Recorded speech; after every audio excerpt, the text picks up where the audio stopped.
Greetings, citizens, and thanks for tuning in to Nindie Nation Episode 79. I'm Jeff, and if you're new here, welcome to your one-stop weekly shop for everything independently developed for the Nintendo Switch. This week, we're taking a quick look at every indie game releasing for the Switch from August 22nd through the 28th, and after that, we'll find the best Nindy deals available to help you find just the thing to keep your Joy-Cons synced. Nindie Nation posts to podcast feeds and YouTube on Monday, and we're brought to you by our friends at the Nintendo Village, your home for everything Nintendo. So go check them out at thenintendovillage.com. If you're watching this on YouTube, I hope you would consider subscribing if you like what you see. And while you're there, check out the Let's Plays and Nindies We Love videos too. Don't forget to chat with us in the YouTube comments or on Twitter at Nindie Nation. And the weekly streams seem to be sticking around, as last week we focused on the 3 games developed by Vertex Pop available for the Switch, and it was also a ton of fun. Going forward, we'll plan on having a Nindy-focused stream each and every Thursday night at 10 p.m. Eastern right on the Nindie Nation YouTube channel. You can click the YouTube bell to be notified when we go live or look for updates on Twitter, and we hope to see you at the first official Nindies at Night. Now, let's talk Nindies. There was an excellent Indie World presentation on August 18th, and while I tried to get a video put together in time, it just didn't happen. We'll touch on a couple of the upcoming games today, and since 6 games shadow dropped from that presentation, we'll just include them in the neglected Nindies. Speaking of which, there's always an indie or 2 that releases in between episodes, so to kick things off for the week, let's start by taking a look at the 7 neglected Nindies and 6 Indie World shadow drops released since episode 78. INMOST is probably the most dramatic trailer I've ever watched without having the slightest clue what the game is actually about. Upon further inspection, this $15 title by the team at Hidden Layer Games and published by Chucklefish is a 3 to 5 hour cinematic puzzle platformer. That means you've got puzzles, action, and it all looks spooky and gorgeous. INMOST looks somber and dreary, but the incredible art makes me really want to go explore that world and see what it has to offer. Another weird word that starts with I, Indigo, spelled like the color but with a Y, is a narrative point-and-click game from Ultimate Games and Pigmentum Game Studio for $6.99. It all takes place in one room that is constantly changing as you unravel the story about a depressed artist who hasn't left his studio for 3 months. Feel you there, bro. Victory Road is back this week with a by-the-book retro platformer called Rusty Gun about a redneck who saves the world. I'm not going to be spending $5 on this one, but the broken English and complete lack of punctuation in the game's opening description is worth sharing. Extraterrestrials are popular guests in video games. I'm sure that every one of you saved the world from them for so many times you can't even count and brought peace to one or another planet. All these pesky alien invaders love to attack and capture anything they can reach their hands to. This was earlier, this happens now, and believe me, it'll happen again in the future. What the hell does that even mean? And another overpriced 4-player party game with a totally silly premise is Fuzzball for $18.49, which comes complete with artwork that looks exactly like Fall Guys. Too close for a coincidence. For such an unimaginative game with the premise of cute animals, I'm really surprised this one is released by a studio called Shadow Layer Games. Brazilian studio Cyber Rhino released a definitive edition of their side-scrolling shmup last week called Griffin Knight Epic for $12.99. This game is pretty cool. It's a simple side-scrolling shmup, no crazy bullet hell or anything like that, and it actually feels almost more like a platformer in its pacing. Then they throw in a Mega Man-style defeat the boss and gain its weapon system that makes the game a bit more customizable too. The game itself isn't too mind-blowing, but it's a fun little indie game from a growing studio, and they're doing interesting work. So check it out if you want to see something simple but charming that also includes co-op. And the 49-cent puzzle-ish game from Cubide Interactive this past week was Poker Hands, which is a puzzle-ish game about combining cards to form poker hands. I know we haven't had many Nindie no-nos recently, and frankly, that's a good thing. But there is one title this week that just made me have a gigantic WTF moment, and that is Regina and Mac. This $10 game by Diplodocus Games claims to be all about 1998-style 3D platforming and is filled with references to the 3D mascot platformers of the time. In fact, they even made the game look like a title released back then, or at least that's what they say. In reality, it looks like they took a rejected skin from the Croc series and threw it in an alpha from a third-party Croc ripoff. The entire world is a box with low-resolution wallpaper and a bunch of squares and rectangles completely devoid of any texture. I'm honestly surprised that anyone looked at this game and said, Yep, that's what we want to ship. I think it's more like they said, Alright, we're out of money. but we're only 40% done. That's fine. We'll tell them it's supposed to look like a 90s 3D mascot platformer. And then the few people in the room paused, looked at each other, nodded silently, and Regina and Mac became a thing. Now, I had every intention of making a video from this week's Indie World, but guys, the whole pandemic thing actually hit close to home this week and there just wasn't time for an extra video. So in lieu of that, here are the 6 titles that were shadow dropped from this week's Indie World presentation. Buckle up.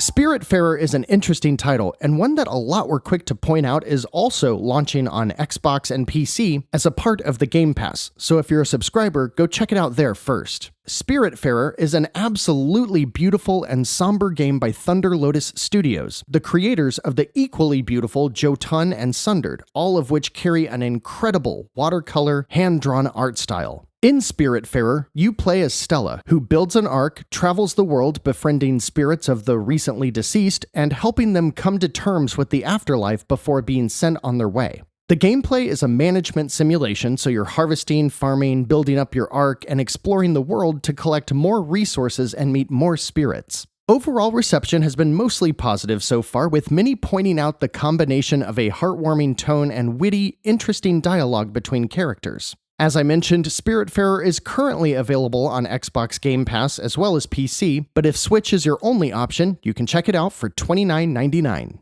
Raji, an ancient epic, I would argue, was the most interesting of the bunch that shadow dropped. A title born out of ancient Indian mythology, and the team at Super.com will remind many of the original God of War series before the recent reboot.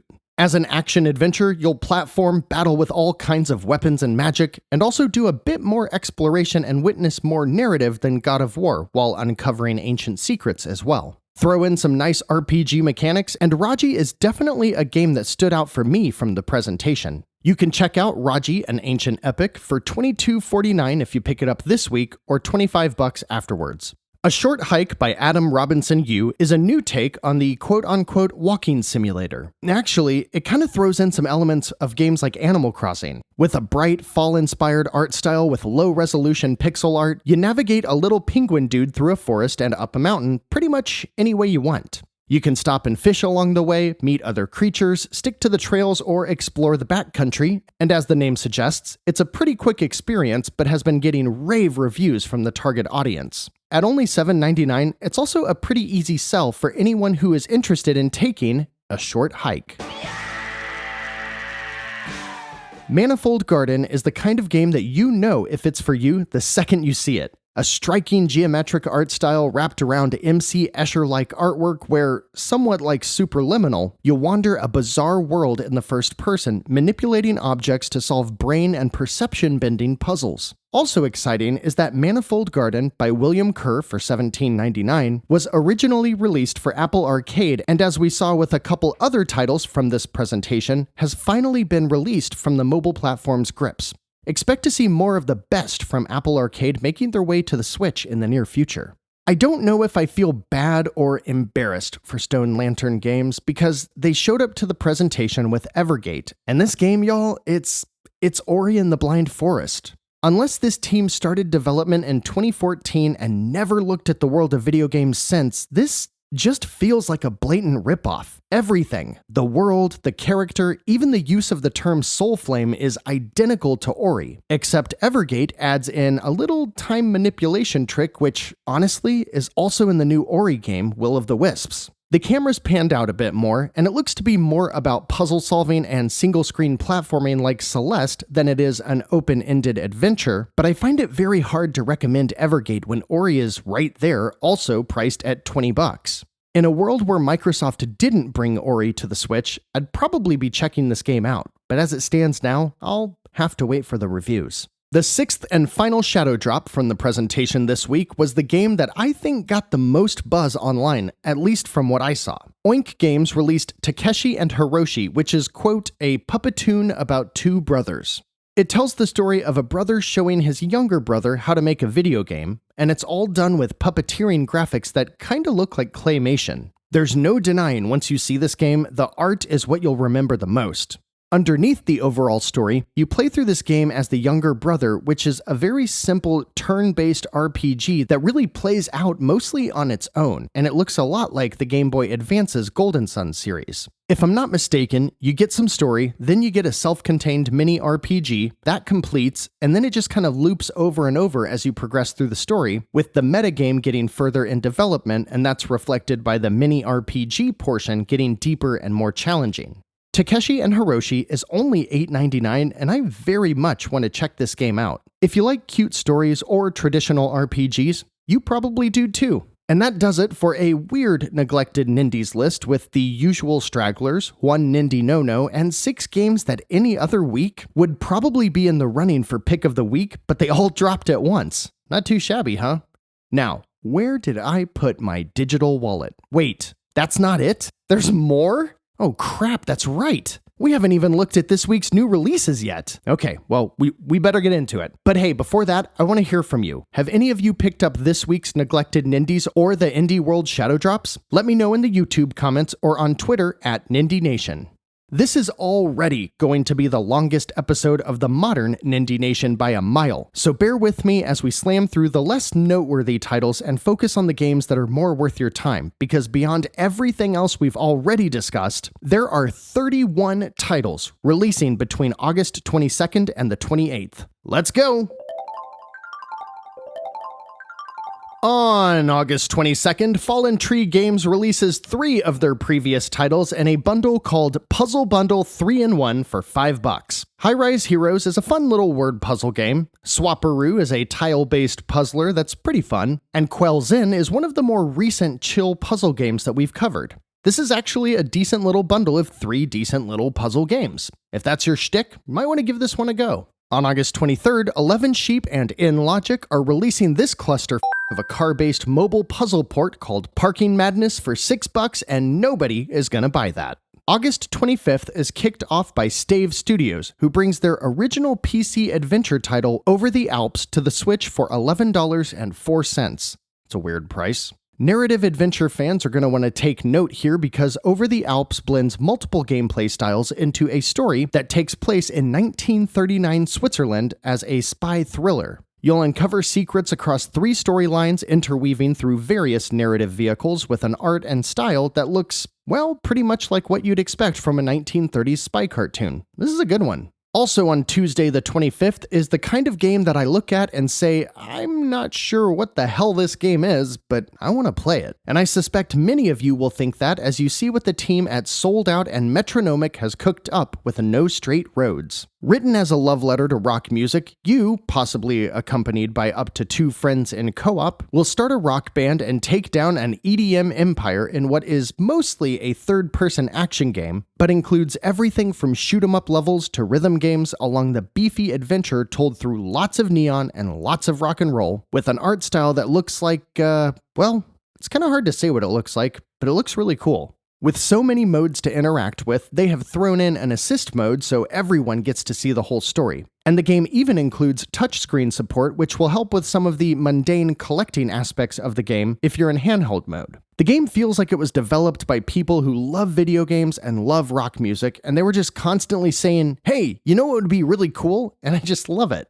If you're like me and you have young children, chances are you've seen Trolls World Tour, where Poppy and her band of pop music-loving trolls have to unite music genres to prove that everyone is equal, while the rock queen tries to turn everyone into rock musicians. The story here is kinda like that, but you're more the bad guy and trying to make rock rule the world. I love it. It's ridiculous, it's loud and action-packed, and it's $35.99, which I would assume has a big part to do with the soundtrack from musicians such as Funk Fiction, Masahiro Aoki, and the Video Game Orchestra, among many others. Is this a game for everyone? Probably not. But if you can deal with a rock-fueled, action-packed acid trip, No Straight Roads is right up your alley, and this week, it is the Nindie Nation Pick of the Week.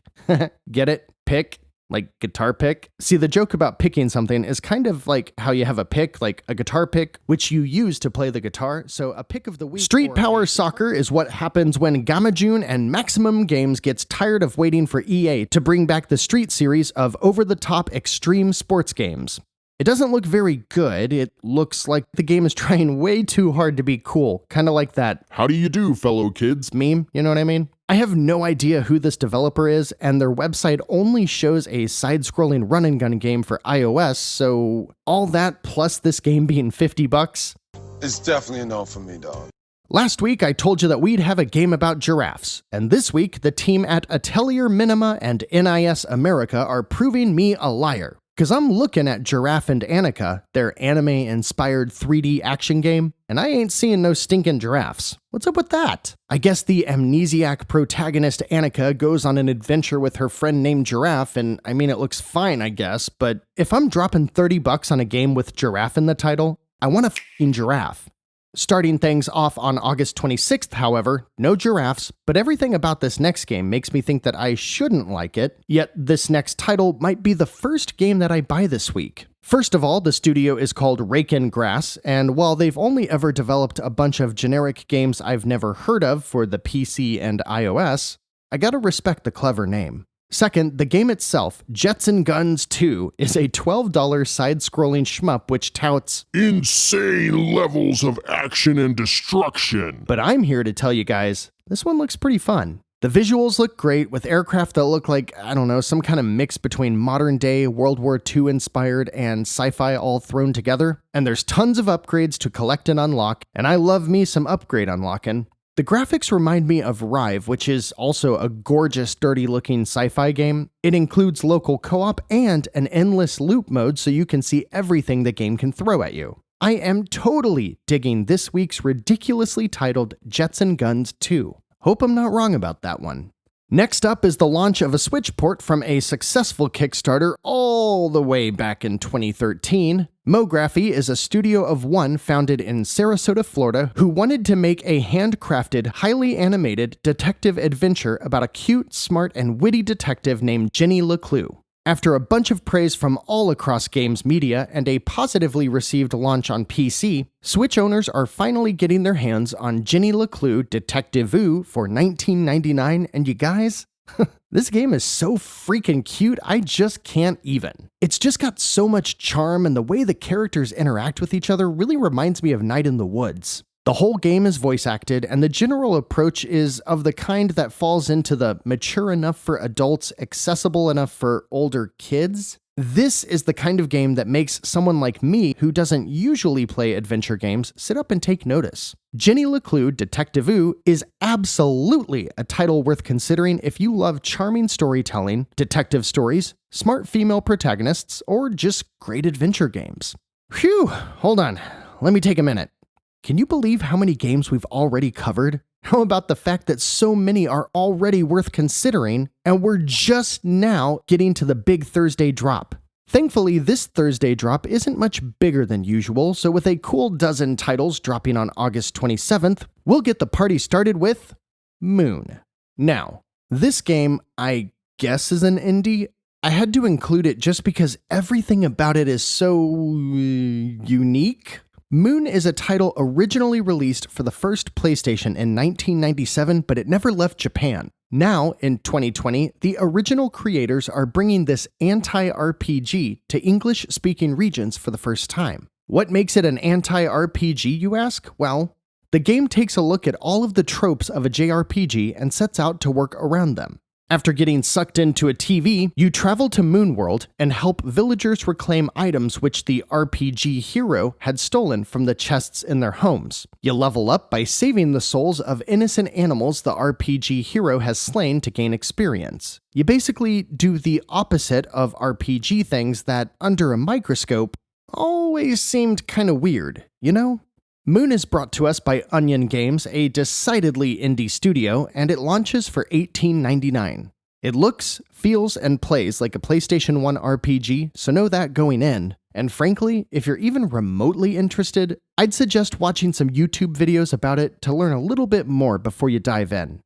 Hey, speaking of which, if you're on YouTube watching this right now, did you know that over half of the weekly viewers don't subscribe? If you like what you see, or you've been here a couple of times already, I would love it if you subscribed because I'm almost at 500 subs and that, it doesn't really change my life in any way, but I just think it'd be super cool to hit that number. Back to the show, and thanks for coming to my TED Talk. The next game on the 27th is called Struggling, and it is all kinds of up. It's funny because the game looks like a Saturday morning cartoon version of Carry On. You're this gross brain thing with 2 arms, but the kicker is that the developer Frontier has built a co-op mode where each player controls one of the 2 arms. It's essentially a co-op puzzle platformer with a super gross premise. Definitely deranged, but it could be a pretty fun time, and it launches for $15. One of the standouts from the Indie World presentation back in March was Best Friend Forever, a dating simulator that takes traditional titles in the genre and adds in each character's dog. So in addition to looking for love, you're caring for your dog and making sure that your potential partner's dog is a good fit for yours as well.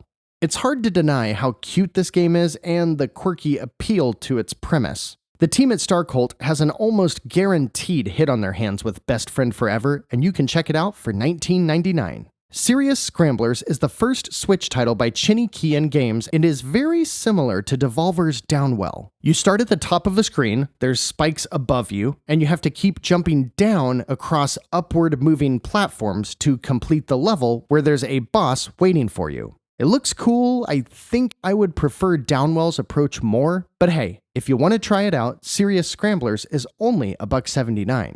Alpha Set is another word puzzle game by Pogi for $8, this one being some kind of mix between crosswords and Sudoku and is published by Lightwood Games. Newton's Cradle Puzzle Game is a $3 puzzle game that looks like it plays off of circuitry schematics for its inspiration. The description brags about having almost 0 instructions and the inclusion of a jazzy soundtrack. Take note that this one is only playable in handheld mode, and it's brought to us by Peter Hajima. There's a lot of simulator games out there, and a lot of them are published by Ultimate Games, but this one might be the most niche I've seen yet. Tank Mechanic Simulator is exactly what it sounds like. Look, one of my closest friends actually spent a decade as a tank mechanic.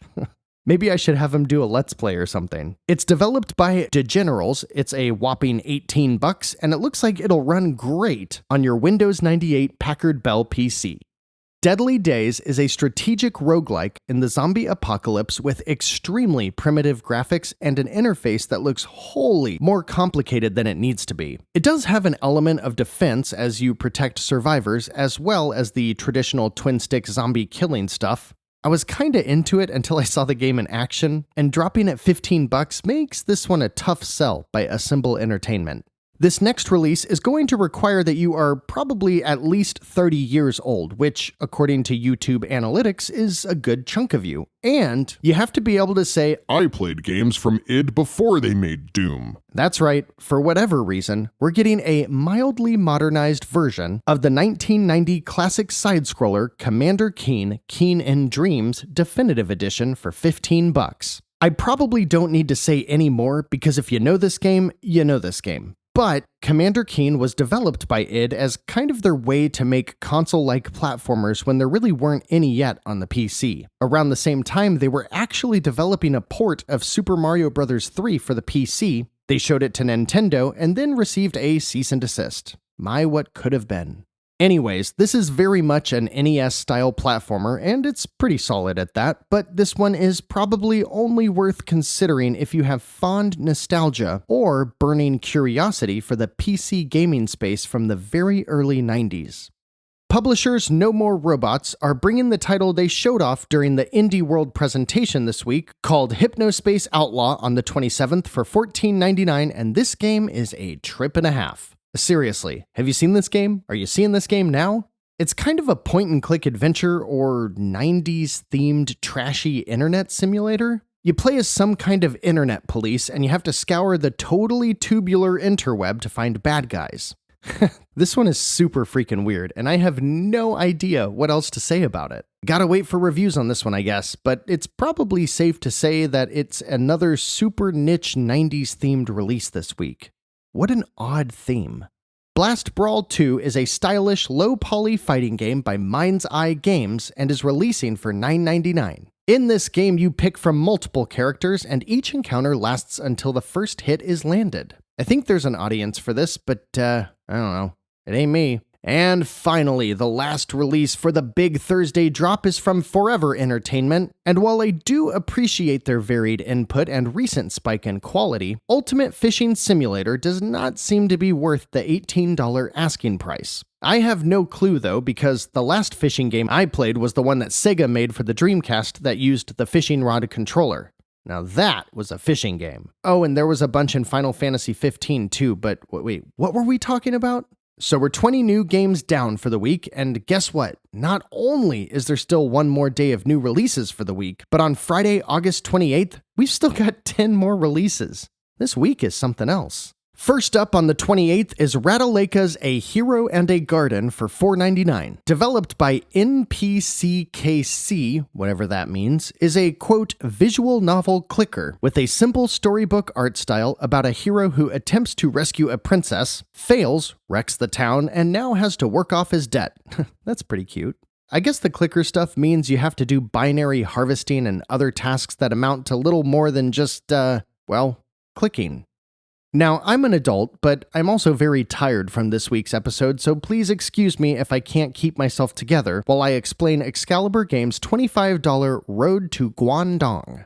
It's an interactive story which takes place in 1990s China about a girl who is trying to save her family's failing restaurant by going on a road trip to reconnect with people who could help. It looks pretty charming and heartfelt, and it includes an attractive purple-filled art style and includes mechanics like driving the car and keeping it in shape to make things a bit more interactive. One look at Grim Legends: The Forsaken Bride, and I can already tell you that this is the next point-and-click adventure by Artifex Mundi. Their watercolor art style with dark fantasy settings are always a dead giveaway. Their games for some reason always remind me of those shelves of trashy romance novels that you see at a grocery store. Not sure why. It's got a fantasy and magic and witches and puzzles to point and click your way through, and it launches for $15.99. Nexamon Extinction is a Pokemon throwback with some dungeon crawling and life simulation elements thrown in the mix by P-Cube and Vivo Interactive. It's been in early access for a while on the PC and was actually brought to my attention by one of you citizens, so thanks for that. Nexamon has been receiving really positive reviews as of late and seems to be a solid choice for Pokemon fans who are looking for a title that looks and feels like some of the earlier days of the franchise, while also adding in some elements from other complementary modern genres. It launches this week for $20, but if you pick it up soon, it comes with a 10% discount. Fans of super challenging platformer games pay attention because Nindie newcomers Noble Robot and Tallbeard Studios are bringing a game that has been praised by the creators behind games like Enter the Gungeon and the very similar Super Meat Boy. Color Jumper has over 100 levels of speedrunning, punishing platforming, and brings a really cool twist where you play as a square with 4 different colored sides, and in addition to obstacle dodging, wall jumping, and precision platforming, you also have to match which side of your square touches each platform. Color Jumper launches for $10 and includes a bunch of different modes, including support for those who are colorblind, but still want to give this game a go. Another game from a past Indie World presentation and another runner-up for Pick of the Week is WindBound by 5 Live Studios. With a visual style very similar to Breath of the Wild, WindBound has you playing as Kara, who is lost at sea, stranded on an island with nothing but her wits and the island's resources to live off of. You'll scavenge for necessities, build shelter, and eventually a boat that will help you travel to new islands and eventually find your way back home. WindBound launches for $30, but appears to be jam-packed with dynamic content to keep you busy. If survival adventures are your bag, I would strongly suggest keeping your eye out for this one. Solitaire Klondike Minimal is exactly what it sounds like, and the minimal should also help you grasp the amount of effort put into this release by Hook Games, which drops for a cool, so cool, 69 cents. Also on the 28th, Palindrome Interactive releases a turn-based hardcore card battling strategy game for people who love vampires. Immortal Realms Vampire Wars Is a $40 nerdgasm that brings an impressive level of polish with just about every trope you could expect from this title that sits in the middle of a super-duper nerdy Venn diagram. Jorge Biedma Azuar has released quite a few games on the Switch. I only know that because of how many times I've had to remind myself how to pronounce his name, but I can't recall if he's published anything worth writing home about yet. Either way, it's certainly not the case this week with #No Limit Fantasy Super Puzzles Dream, which is a jigsaw puzzle game that includes some falling block puzzle elements and a boatload of mobile game tropes that launches for $6.19. And good lord, we are finally at the last new release of this massive upcoming week. But that's okay because it's a fun little breakout clone by Retro Army that's published by Cubic Games. At $5, Death's Hangover is a pretty easy recommendation that I think I'll be picking up this week. It takes the basic premise of Breakout, bar at the bottom that you control, break the blocks above with the ball but don't let it get past you, that game. They add a silly story about curing Death's Hangover with a 16-bit visual style and a dark Castlevania-like castle, and the description includes where the humor is black and the jokes are bloopy. I'm cool with ending the new releases on Death's Hangover. I'm always down for a breakout clone, and the additions seem to really fill out the game, especially for only $5. But holy jeez, what do you think? There's so many games here. No Straight Roads, INMOST, Griffin Knight, Spiritfarer, A Short Hike, Manifold Garden, Jets and Guns 2, Jenny LeClue. There's just so much out here. There's just so much here this week. In fact, there's just about something for everyone, which is why I'm incredibly frustrated that there isn't a single Nindy trifecta.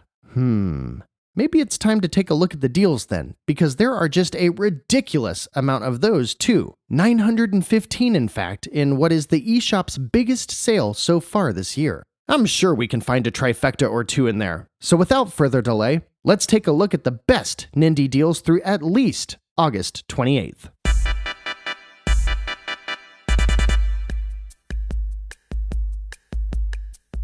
First up is your no-brainer purchase of the week for only 10 cents, which is 98% off of Lazy Galaxy Rebels Story.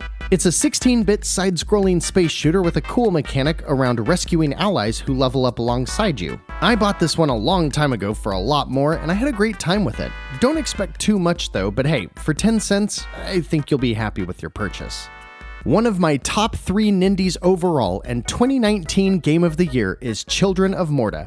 A dungeon crawler like Diablo with a wonderful, fully narrated story, a family with 7 different classes of characters, a ton of new added content with more on the way, 2-player co-op online and off, and yes, if you're wondering, this nearly flawless game, in my humble opinion, is a dungeon crawler with procedurally generated levels, roguelike mechanics, and RPG elements. Right now, Children of Morta is 40% off its all-time lowest price for $13.19. Please, buy this game if you have any interest in Diablo-like games or are willing to try one out. Another game I just adore is Moonlighter, which is also at its lowest price ever, 66% off for a meager $8.49, which is a great deal for this game.